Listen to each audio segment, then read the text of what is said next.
Hiç gibi. Ama!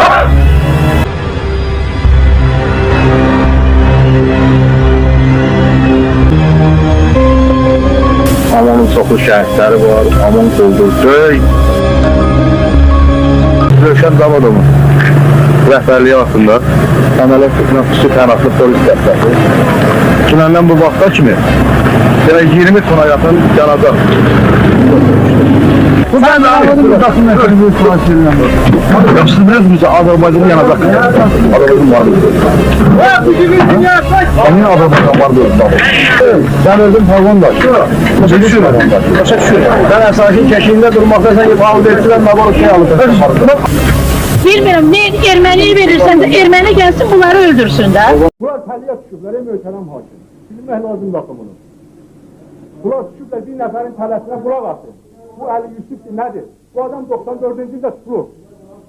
Mərhum Vasiyyətin Cəllovun ölümündən qabaq bu adam tutulub. Bunu üçün niyə bırakıblar? Sonra eldən. 3 gün saxlayandan sonra. İndi durub Ali Yusuf axtarır. Nəyə görə? Bu işlərin söhbətdir. Bunlar heç kimdir. Bu yazı təhsil altında qalır. Mən indi bilirəm. Bunun ailəsi, anası, hamısı tutqol qalır.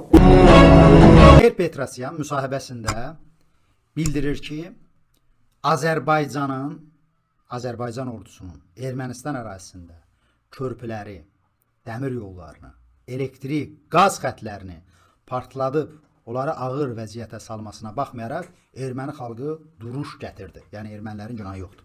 Nədən gedir söhbət, hörmət tamaşaçılar? Bizim bu kanalı, yəni Natiq Ədilov kanalını izləyənlər, eləcə də başqa resurslardan, mənim hazırladığım materiallardan artıq bilirsiniz ki, mən ötən il elə bu zaman Qobustan həbsxanasında ömürlük azadlıqdan məhrum edilən keçmiş Amon komandiri, yəni Amonun Qazax bölməsinə rəhbərlik etmiş Elçin Əmraslanovun Qobustan həbsxanasında yazıb göndərdiyi memuarı buradan sizə təqdim etdim. O memuar mənə gəlib çatmışdı və yanılmıramsa məndən başqa heç kəs onu paylaşmadı, yaymadı.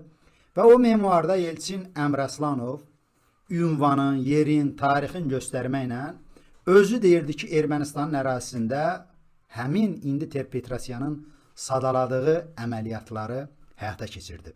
Adlar göstərib orada, insanlar, vaxtlar və s. Baxın, bu iki məsələnin bir-biri ilə üzvü şəkildə bağlı olduğunu görək və ölkəmizdəki mənzərəni bir anlıq gözümüzün önündən keçirdək. Ermənistanın keçmiş prezidenti 1-ci Qarabağ müharibəsi zamanı onun